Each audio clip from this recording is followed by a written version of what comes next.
ভারতের এনডিটিভিতে প্রধানমন্ত্রী শেখ হাসিনার নতুন একটি সাক্ষাৎকার প্রকাশিত হয়েছে, লিখিত সাক্ষাৎকার।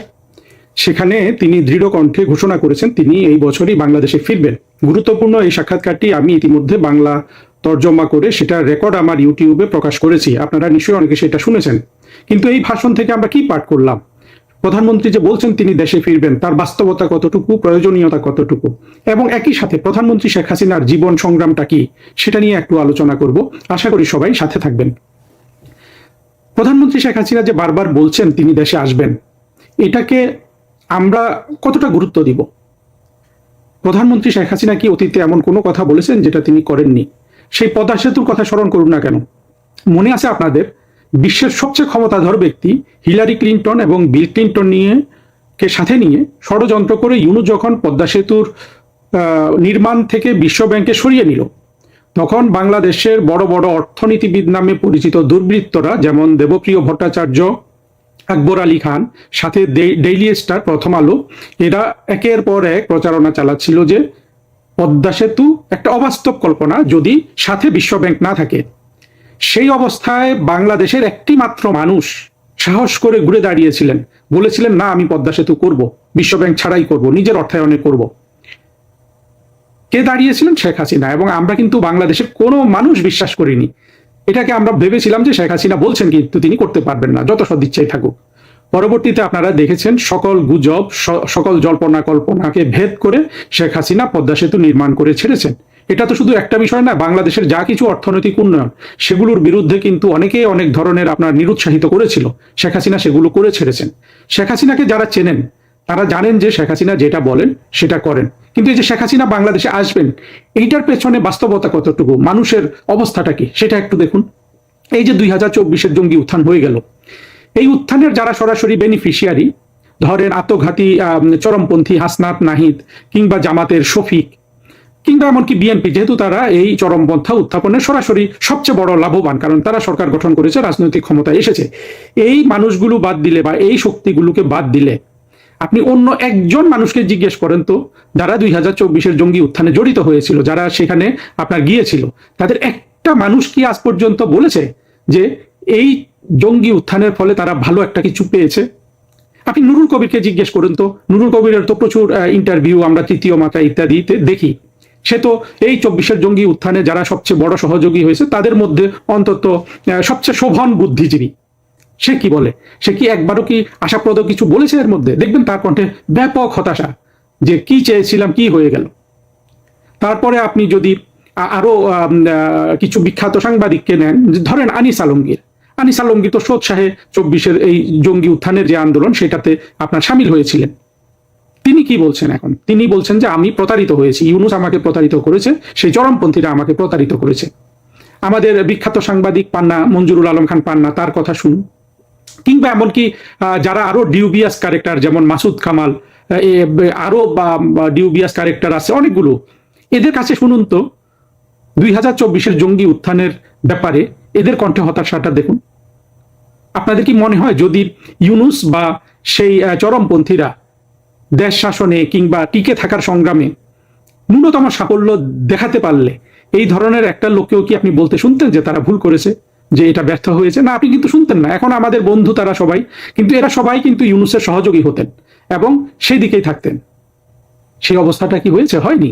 কারণটা কি জানেন? কারণ হলো যে, প্রথম কথা হলো যে এই যে চরমপন্থা উত্থানের সময় আমরা অনেকেই বুঝতে পেরেছিলাম, অনেকে বুঝতে পারিনি। এই বুঝতে না পারাটাও কিন্তু একটা বাংলাদেশের রাজনৈতিক সচেতনতার ব্যাপারে একটা ব্যাপক দুর্বলতা, সেই প্রশ্ন আজকে আনছি না।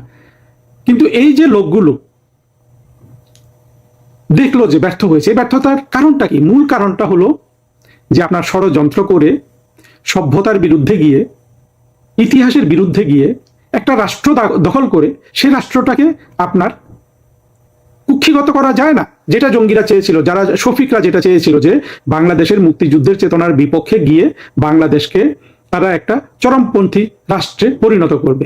বিএনপি কি চেয়েছে সেটা তো আমরা দেখতে পাচ্ছি। আজকে বিএনপি শাসনের ফলে বাংলাদেশে যেই অভিশাপ 2024-এর 5ই আগস্ট নেমে এসেছিল কিংবা জুলাইতে নেমে এসেছিল, সেটা কি কোনো ধরনের আপনার উপশম হয়েছে?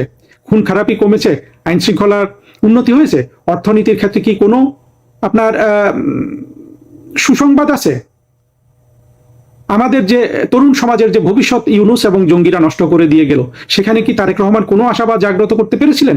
যেসব দেশ বাংলাদেশের ছাত্রছাত্রীদের জন্য ভিসা বন্ধ করে দিয়েছে, বিভিন্ন ধরনের ভ্রমণের আপনার ক্ষেত্র সংকোচন করেছে, সেখানে কি কোথাও এতটুকু প্রসারিত হয়েছে? শেষ পর্যন্ত এই যে তারেক রহমান সাহেব মালয়েশিয়া গেলেন, সেখানে কি তিনি আমাদের শ্রমিকদের জন্য বাজার উন্মুক্ত করতে পেরেছেন, পুনরায় খুলতে পেরেছেন? চীন থেকে তিনি কোনো আপনার রিকগনাইজেবল, চেনা যায়, দেখা যায়, হিসাব করা যায় এমন কোনো সহযোগিতা পেয়েছেন যেটাতে তারেক রহমানের সরকার একটু অর্থনৈতিক ক্ষেত্রে নিজেদেরকে একটু কম শঙ্কিত মনে করতে পারে? আমরা কিন্তু দেখেছি কোনোটাই হয়নি। এই অবস্থায় বাংলাদেশের মানুষ কি মনে করছে শেখ হাসিনার এই আগমনকে নিয়ে? চিন্তা করুন তো। তার এইগুলো তো বাদ দিলাম, তারপরে সবচেয়ে বড় চ্যালেঞ্জ আপনারা দেখছেন না, কিভাবে বাংলাদেশে চরমপন্থার উত্থান হয়েছে, কিভাবে রাস্তায় রাস্তায় এখন জঙ্গিদের পতাকা উঠছে, হ্যাঁ, চালাকি করে কলেমা লিখে সেই পতাকা তারা রাস্তায় রাস্তায় টাঙ্গিয়ে দিচ্ছে।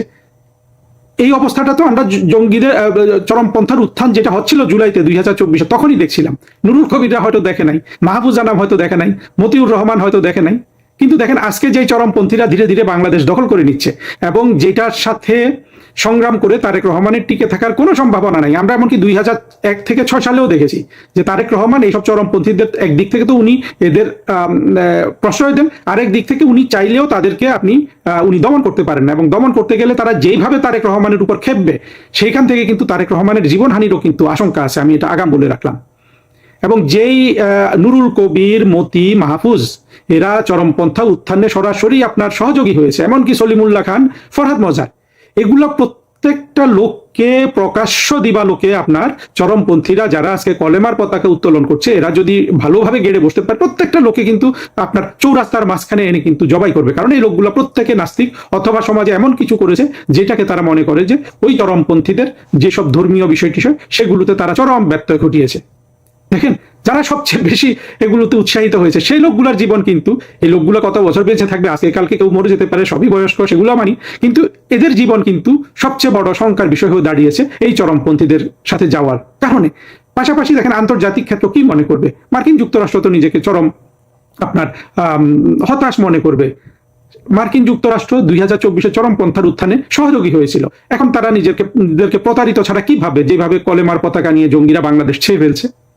এই অবস্থায় বাংলাদেশের অভ্যন্তরে যেমন প্রধানমন্ত্রী শেখ হাসিনার ফেরার জন্য একটা অনুকূল আবহাওয়া তৈরি হয়েছে, তেমনি আন্তর্জাতিক ক্ষেত্রেও কিন্তু সবাই বুঝতে পারছে যে শেখ হাসিনা ছাড়া বাংলাদেশকে একটা স্থায়ী, স্থিতিশীল গণতান্ত্রিক সরকার আর কেউ দিতে পারবে না। এই অবস্থায় শেখ হাসিনা যে বাংলাদেশে আসার কথা বলছেন, সেটা আমি তো মনে করি অত্যন্ত বাস্তব ভিত্তিক, এবং শেখ হাসিনার সৈনিকরা কিন্তু এক পায়ে দাঁড়িয়ে আছে, তাকে গ্রহণ করে রাষ্ট্র ক্ষমতায় অধিষ্ঠিত করে আপনার সফল না হওয়া পর্যন্ত তারা সবাই কিন্তু জীবন দিয়ে দেওয়ার জন্য এক পায়ে দাঁড়িয়ে আছে। তারা তাদের আঙ্গুলের উপর দাঁড়িয়ে প্রতীক্ষা করছে কখন জননেত্রী আসবেন, কখন জননেত্রী আসবেন। তার প্রেক্ষাপটে শেখ হাসিনা কিন্তু এই সাক্ষাৎকারটা দিলেন, এবং তিনি বাংলাদেশের সমূহ বিপদগুলি, গণতন্ত্রহীনতা, সংখ্যালঘু নির্যাতন, সবকিছু সংক্ষেপে কিন্তু এই সাক্ষাৎকারে বলেছেন। আর দ্বিতীয় যে জিনিসটা আপনাদের দেখতে বলবো সেটা হলো যে শেখ হাসিনার সংগ্রাম, যেটা কিছু কিছু কথা এই সাক্ষাৎকারে উঠে এসেছে। দেখেন, শেখ হাসিনাকে বাংলাদেশ যেভাবে অপমান করেছে এই চরমপন্থীরা, সেটা তো শেখ হাসিনা ডিজার্ভ করেন না। বাংলাদেশে আপনার তিনি যে 16 বছর সরকার চালিয়েছেন, সেখানে তিনি 7% গড়ে কোভিড সহ 7% জিডিপির প্রবৃদ্ধি দান করেছিলেন এই দেশের মানুষকে। আজকে সেটা 3.5% হয়ে গেছে তারেক রহমান এবং ইউনূসের আমলে। তিনি মানুষকে কত ধরনের সহায়তা করেছিলেন, 42 লক্ষ মানুষকে তিনি কিন্তু বাড়ি দিয়েছিলেন, এরা ছিল গৃহহীন মানুষ, এটাও তিনি এই সাক্ষাৎকারে বলেছেন। এবং তার জীবনের যে সংগ্রাম, সেটা একটু উঠে এসেছে। দেখেন, শেখ হাসিনাকে আমরা যদি দেখি, 1975 সালে বঙ্গবন্ধুর হত্যাকাণ্ডের আগে শেখ হাসিনা তার ছোট বোনকে নিয়ে স্বামী ডক্টর ওয়াজেদ মিয়ার কর্মসূত্রে বিদেশে চলে যান। ফলে শেখ হাসিনা তখন আপনার বেঁচে যান বঙ্গবন্ধু হত্যাকাণ্ডের পরে, কিন্তু সেখানে তো তিনি সব হারিয়েছিলেন, তাই না? সব হারাননি। এবং 1975 সালের 15ই আগস্ট শেখ হাসিনা, শেখ রেহানা রাষ্ট্রহীন মানুষ, পাসপোর্টহীন মানুষ, এবং তারা শরণার্থী। চিন্তা করতে পারেন, জাতির পিতার মেয়েরা শরণার্থী হয়ে গেছে মাত্র স্বাধীনতার 3.5 বছরের মাথায়। আজকে আমি নিজে যখন একজন শরণার্থী বাংলাদেশের, আমার গর্ব হয় যখন আমি ভাবি যে শেখ হাসিনাও তো শরণার্থী ছিলেন, শেখ রেহানাও শরণার্থী ছিলেন।